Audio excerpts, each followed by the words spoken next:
그를 법정으로 데려가는 것. 왕은 편리한 속도로 그를 예루살렘으로 데려오기 위해 사람을 보냈습니다. 5절.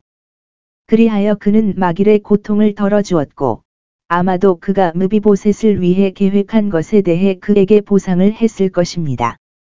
이 마길은 마음이 매우 관대하고 자유분방한 사람으로 므비보셋을 대접한 것인데 다윗이나 그의 정부에 대한 불만이 아니라 왕의 축소된 아들을 불쌍히 여겨 우리가 나중에 다윗에게 친절함을 알게 되었기 때문입니다. 압살롬에게서 도망쳤을 때 그는 마하나임에서 왕이 원하는 것을 제공한 자들 가운데 이름이 있었습니다. 17시 27분. 비록 다윗이 므비보셋을 그에게서 보냈을 때 그가 그를 기쁘게 여기게 될 때가 올 것이라고는 거의 생각하지 않았지만 그리고 아마도 마길은 므비보셋에 대한 그의 친절에 대한 보답으로 다윗을 더 도울 준비가 되어 있었을 것입니다. 그러므로 우리는 앞장서서 베풀어야 합니다. 왜냐하면 우리는 알지 못하지만 언젠가는 궁핍할 수도 있기 때문입니다. 물 주는 자는 자기도 물을 받으리라. 므비보셋은 그의 성품에 합당한 존경심을 가지고 다윗에게 자신을 소개했습니다. 그는 절름발이처럼 엎드려 경의를 표했습니다. 6절. 다윗은 이렇게 해서 므비보셋이 왕위에 올랐을 때 그의 아버지 요나단에게 경의를 표했습니다. 3상 20시 41분. 그에게 3번. 그리고 이제 므비보셋은 상황이 완전히 역전되었을 때 같은 방식으로 그에게 말합니다. 열등한 관계에 있을 때 존경을 표하는 사람은 고위직에 오르면 존경을 받을 것입니다. 다윗은 할 수 있는 모든 친절로 그를 영접했습니다. 그는 놀랐지만 그를 만나서 기뻐서 그에게 말했다. 므비보셋. 어째서 그런 사람이 살고 있습니까? 그는 자신의 이름을 기억했습니다. 왜냐하면 그는 그와 조나단이 친밀했던 시기에 태어났을 가능성이 높기 때문입니다. 그는 그에게 두려워하지 말라고 명하였다. 두려워하지 말라.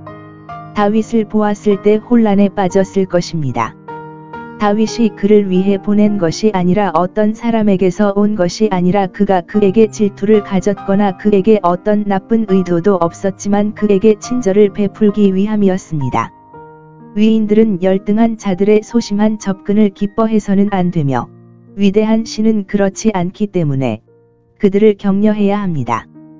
그는 왕관을 통해 그의 아버지 사울의 모든 땅, 즉 그의 북의 유산을 그에게 주었다. 이스보셋의 반역으로 몰수되고 자신의 수입에 추가되었습니다. 이것은 그에게 친절한 말을 하는 것 이상의 진정한 호의였습니다. 진정한 우정은 관대할 것입니다. 비록 그가 그를 유지하기에 충분한 좋은 재산을 그에게 주었을지라도 요나단을 위하여 그는 아마도 므비보셋의 얼굴에서 약간 닮은 사람을 보았을 것입니다. 그는 그를 자기 식탁에 항상 손님으로 모실 것입니다. 그곳에서 그는 편안하게 먹일 뿐만 아니라 그의 출생과 자질에 적합한 친구와 출석을 갖게 될 것입니다. 므비보셋은 절름발이었고 못생겼고 장사할 만한 큰 자격이 없어 보이지만 다윗은 그의 선한 아버지를 위하여 그를 그의 가족 중 하나로 데려갔습니다. 비록 그가 그를 유지하기에 충분한 좋은 재산을 그에게 주었지만 요나단을 위해 아마도 그는 므비보셋의 얼굴에서 약간 닮은 사람을 보았을 것입니다.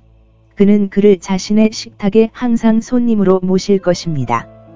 편안하게 먹을 수 있을 뿐만 아니라 그의 출생과 자질에 적합한 친구와 출석을 가지고 있어야 합니다.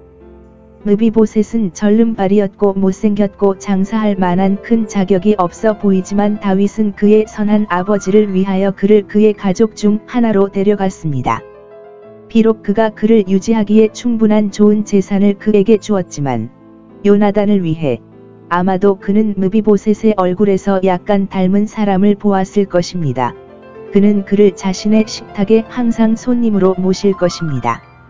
편안하게 먹을 수 있을 뿐만 아니라 그의 출생과 자질에 적합한 친구와 출석을 가지고 있어야 합니다. 므비보셋은 절름발이었고 못생겼고 장사할 만한 큰 자격이 없어 보이지만 다윗은 그의 선한 아버지를 위하여 그를 그의 가족 중 하나로 데려갔습니다. 므비보셋은 큰 겸손과 겸손으로 이 친절을 받아들입니다. 그는 모든 호의를 빚으로 여기고 친구가 그들을 위해 하는 모든 것을 너무 작게 생각하는 사람이 아니었습니다. 그러나 그와는 반대로 다윗이 그에게 베푼 은혜에 놀란 사람처럼 말합니다. 8절. 주의 종이 무엇이기에 주께서 나와 같은 죽은 개를 보시리이까? 그는 어떻게 자신을 비방합니까? 왕의 아들이요 왕의 손자이지만 그의 가족은 죄와 진노 아래 있고 자신은 가난하고 절름발이이지만 다윗 앞에서는 스스로를 죽은 개라고 합니다. 참고 겸손한 섭리 아래 겸손한 마음을 갖는 것이 좋습니다. 신의 섭리가 우리의 상태를 무너뜨릴 때 신의 은총이 우리의 영혼을 무너뜨리면 우리는 쉬게 될 것입니다. 그리고 이와 같이 자신을 낮추는 자는 높아지리라. 그는 다윗의 친절을 어떻게 영화롭게 합니까? 그가 그렇게 처분을 받았다면 그것을 줄이기가 쉬웠을 것입니다. 다윗이 아버지의 재산을 되찾았습니까? 그것은 그에게 자신의 것을 주는 것에 불과했습니다. 그가 그를 식탁으로 데려갔습니까? 이것은 그가 그를 주시할 수 있도록 하는 정책이었다. 그러나 므비보셋은 다윗이 한 모든 말과 행동을 매우 친절하게 여겼고 자신은 그 모든 은혜 가운데 가장 작은 자보다 못한 자처럼 여겼습니다. 여기서 므비보셋에 관한 문제가 해결되었습니다. 그의 아버지의 재산이 그에게 허락된 것은 그에게 확인되었고 그것에 대한 증인으로 부름을 받았습니다. 9절. 그리고 사울은 재산이 매우 많았던 것 같습니다. 그의 아버지는 재물이 강한 사람이었기 때문입니다. 3상 9.1. 그는 밭과 포도원을 증여할 수 있었습니다. 그 어느 때보다도 므비보셋은 이제 모든 것의 주인이 되었습니다. 재산의 관리는 그것이 무엇인지, 그것을 최대한 활용하는 방법을 알고 있었고, 그의 아버지의 종이었기 때문에 누구에게 신뢰를 줄 수 있었는지, 그리고 많은 아들과 하인의 가족을 둔 지버에게 위임되었습니다. 그 일을 하기에 충분한 손을 가졌음. 이와 같이 므비보셋은 매우 순조롭게 되었고, 걱정 없이 좋은 재산을 갖게 되었고, 공정하게도 매우 부자가 되었고, 많이 들어오고 쓸 기회가 거의 없었습니다. 다윗의 식탁에 두었다. 그러나 그는 자기의 떡 외에 먹을 양식과 그의 아들과 종들을 위한 양식이 있어야 합니다. 그리고 아들들과 종들은 그의 수입에 그들의 몫을 위해 들어올 것입니다. 그래서 아마도 그들의 수는 여기에 언급되었을 것입니다. 15 아들과 20 종이 거기 있는 거의 모든 것을 필요로 했을 것입니다. 재물이 많아지면 먹는 자도 많아지나니 그 주인이 자기 눈으로 보는 것 외에 무슨 유익이 있으리요. 시바의 집에 거주하는 모든 사람은 므비보셋의 종이었습니다. 12절. 즉 그들은 모두 그를 기다리고 섬기는 척하여 그 위에 살면서 그의 재산을 약탈했습니다. 유대인의 속담에 종을 많이 시키는 자는 도둑을 많이 낳는다는 말이 있습니다. 이제 시바는 재물을 사랑하고 풍부하게 될 것이기 때문에 기뻐합니다. 왕이 명하신 대로 종이 행하리이다. 11절. 가을까지 그렇게 만들었습니다. 하나님의 아들은 자기를 따르지 아니하던 이 타락한 족속이 자기를 찾아 구원하러 오시며 그 뒤를 물으시느니라.